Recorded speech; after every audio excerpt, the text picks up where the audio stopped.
오늘 말씀에는 두 여인이 등장합니다. 둘 다 이방 여인이라는 공통점이 있지만 둘의 삶은 전혀 다른 삶을 살았습니다. 한 사람의 이름은 야일이고 다른 한 사람은 그냥 시스라의 어머니입니다. 혼돈의 시대를 살아간 두 여인의 삶을 통해서 하나님께서 원하시는 그러한 시대를 살아가는 지혜를 얻는 시간이 될 수 있기를 바랍니다. 23절에 보면 갑자기 여호와의 사자, 그러니까 천사가 등장합니다. 이제부터 시작되는 저주와 축복은 드보라 개인의 생각이 아니라 예언자로서 하나님께로부터 받은 말씀이라는 것을 보여줍니다. 메로스를 저주하라. 4장에서 등장하지 않았던 메로스가 5장에 등장합니다. 이 메로스는 24절에 축복받는 야엘과 대조되고 있습니다. 여호와의 사자는 메로스의 저주하라는 말을 3번이나 반복하여 아주 강한 저주를 퍼붓습니다. 여호와의 사자는 왜 메로스에게 저주를 할까요? 메로스가 구체적으로 어디를 지칭하는지 성경에선 언급하고 있지 않습니다. 구약 어디에도 이 메로스라는 말은 언급하지 않고 오늘 본문에서만 나타나기 때문입니다. 그렇기 때문에 실제로 존재했었는지조차 알 수 없습니다. 전쟁에 참전하지 않은 메로스에 대한 저주는 위에서 언급한 이스라엘 지파들에 대한 저주로 확장되어져 갑니다. 23절의 핵심은 메로스가 어디인가, 그것이 아니라 메로스가 왜 저주를 받는가에 초점을 맞춰져 있습니다. 즉 메로스는 드보라와 바락의 노래에서 여호와의 전쟁에 참전하지 않은 자들에 대한 상징적인 의미로 보는 것이 무난할 것입니다. 이에 반해 전쟁에 참여한 야엘은 다른 여인들보다 복을 받을 것이니 장막에 있는 여인들보다 복을 받을 것이로다 라고 축복을 하였습니다. 한글 성경에는 뉘앙스가 별로 살아나 있지 않지만 히브리어로는 아주 최상급의 표현을 하고 있습니다. 가장 최고, 가장 뛰어나다라는 그러한 표현을 하고 있는데요. 여인 중에 가장 복을 받을 것이라는 표현입니다. 저주를 받는 메로스와는 정반대로 여인 중에 가장 복을 받을 것이라고 하는데 그 중에서도 장막에 있는 여느 평범한 여인들보다 복을 받을 것이라고 축복을 합니다. 평범한 주부였던 야엘이 축복을 받는 이유는 무엇일까요? 그 이유를 설명하며 시스라를 죽이는 장면을 묘사하기 시작합니다. 전에 살펴본 사사기 4장에서는 이 부분을 묘사할 때 야엘이 시스라를 자신의 장막으로 불러들여 숨겨주는 상황을 자세히 설명했다면 오늘 말씀에서는 야엘이 시스라를 죽이는 장면에 집중되고 있습니다. 4장에서보다 더 잔인하고 끔찍해 보일 정도로 아주 죽이는 장면을 세세하게 묘사하고 있습니다. 특이한 것은 25절에서 시스라가 물을 구하였다라는 이 말씀인데요. 여기서 물은 죽음과 저주를 상징합니다. 드보라에게 저주받은 지파 대부분이 물가에 살았던 지파들이었고 시스라의 군대가 대피한 이유도 물과 연관되어 있기 때문입니다. 아이러니하게도 죽음의 물을 피하여 간신히 도망쳐 왔지만 야엘을 만나 물을 먼저 요구하였습니다. 결국 시스라는 죽음을 피할 수 없다는 것을 암시하는 표현입니다. 시스라를 엉긴 우유로 안심시킨 야엘은 26절에서 시스라의 관자놀이에 말뚝을 박아 반대편으로 뚫고 나오게 하여 죽이는 장면이 묘사되고 있습니다. 이 장면은 마치 슬로우 비디오를 보는 것처럼 아주 세세하게 나오고 있습니다. 그리고 27절에 시스라가 죽는 장면을 묘사하며 구부러지고 엎드려졌다라는 이 표현을 3번이나 반복해서, 한 절에 똑같은 표현을 3번이나 반복해서 결국은 마지막에 죽었다로 마무리 되어지고 있습니다. 이 글을 읽는 독자들은 반복적으로 시스라가 쓰러지는 장면, 계속해서 쓰러지는 장면을 보면서 긴장감을 느끼게 됩니다. 그리고 마지막에 죽었다라는 결정적인 말과 함께 극적인 환희를 느끼게 됩니다. 적장 시스라에게 여인에게 몸부림치다 죽는 것은 수치스럽고 아주 비참하게 느껴지겠지만, 그동안 수년 동안 압제로 인해 고통받고 있던 이스라엘에게는 아주 통쾌한 일이 아닐 수 없는 장면입니다. 그런데 이러한 야엘의 행동에 대하여 사사기 4장에서는 별다른 평가를 하고 있지 않습니다.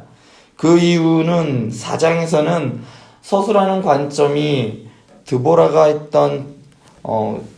했던 전쟁의 최고의 영예가 여자에게 돌아간다는 그 예언이 어떻게 성취되었는가에 있기 때문입니다. 그러니까 하나님의 관점에서 하나님의 말씀이 어떻게 이루어지는가에 대하여 초점이 맞춰져 있기 때문에 다른 사람이 어떻게 했는가 이런 거는 그다지 중요하지 않고, 예언했던 그 말씀이 그대로 이루어졌다는 것에 초점이 맞춰져 있기 때문입니다. 하지만 오늘 말씀 사사기 5장에서는 전쟁이 끝난 후에 전쟁의 공로에 맞춰 상벌을 나누는 가운데 불러졌던 노래입니다. 그렇기 때문에 야엘의 행동이 영웅적인 행동이었다는 것을 평가 내리고 있습니다. 비록 이방 여인이었음에도 불구하고 남편의 권한을 넘어서는 월권을 행했을 뿐만 아니라 남편 헤벨과 시스라엘과의 언약을 깨고 심지어 당사자까지 죽이는 아주 중범죄를 저지른 여인이었지만, 하나님의 평가는 24절에서 다른 여인들보다 복을 받을 것이고 장막에 있는 여인들보다 더욱더 복을 받을 것이다 라는 것이 바로 하나님의 평가였습니다. 28절부터 또 한 사람의 여인인 시스라의 어머니가 등장합니다. 그녀는 자신의 아들이 늦게 돌아오자 아들을 걱정하는 마음에 창밖을 내다보며 부르짖습니다. 여기서 부르짖다라는 말씀 또한 이 단어도 여기에서만 사용되는 유일한 단어입니다. 이 단어는 아주 소극적으로 흐느끼는 것을 의미합니다. 구체적으로 애도하다 정도로 이야기할 수 있습니다. 시스라의 어머니는 아들에게 혹시라도 안 좋은 일이 생기지 않았는지 걱정하고 있는 모성애를 가진 인물로 묘사됩니다. 어쩌면 아들을 걱정하는 평범한 어머니로 보일 수도 있습니다. 하지만 아들을 기다리는 그녀의 마음은 걱정이 가득하지만 마음 한편으로는 아들이 전쟁에서 이기고 돌아올 때 가지고 올 그 전리품에 관심이 가 있는 것을 알 수 있습니다.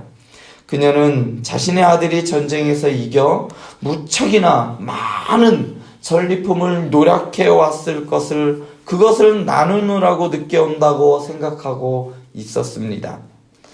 30절을 순화시켜 이해하면 이렇습니다. 엄청난 양의 전리품을 가져왔을 거야. 그 중에는 처녀들도 있겠지.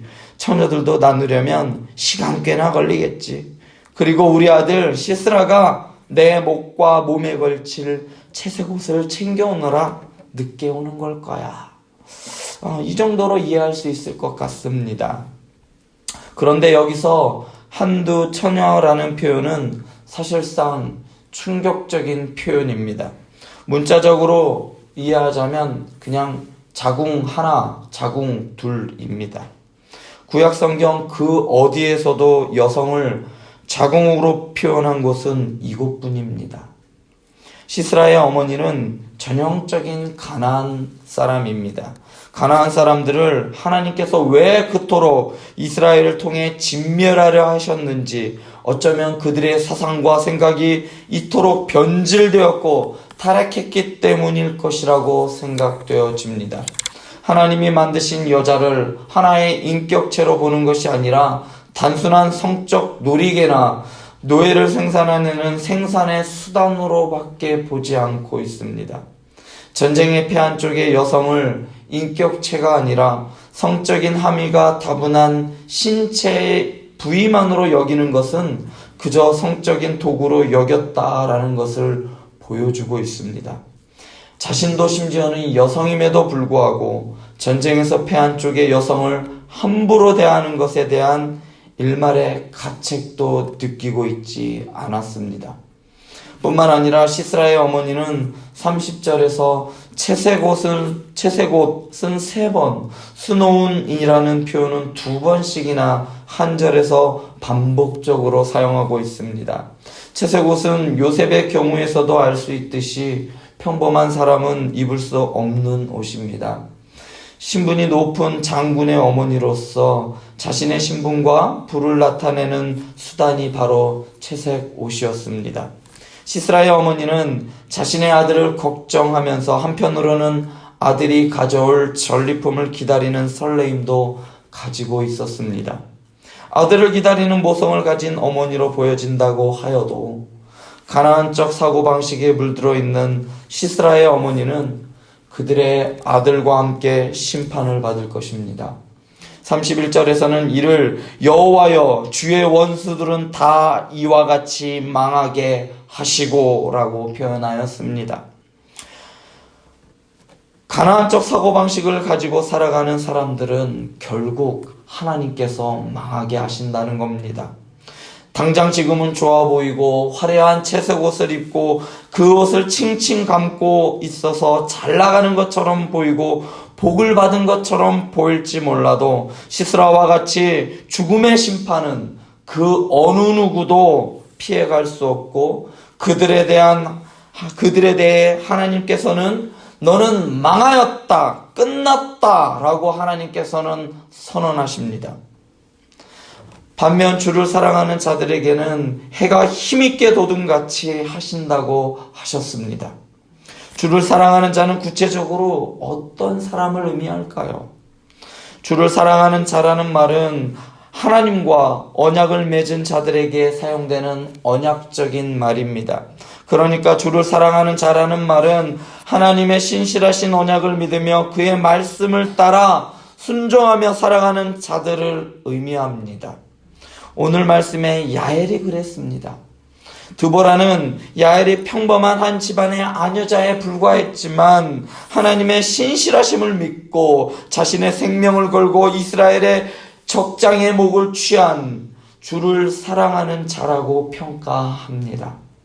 반면 가나안의 풍습에 취해 자신의 권력과 부와 명예에 취해 하나님께서 창조하신 창조의 섭리를 무시하고 자신의 편의를 위해 인간의 생명마저 마음대로 취하고 버린 시스라의 어머니에 대하여서는 원수들이라 평가하고 계십니다.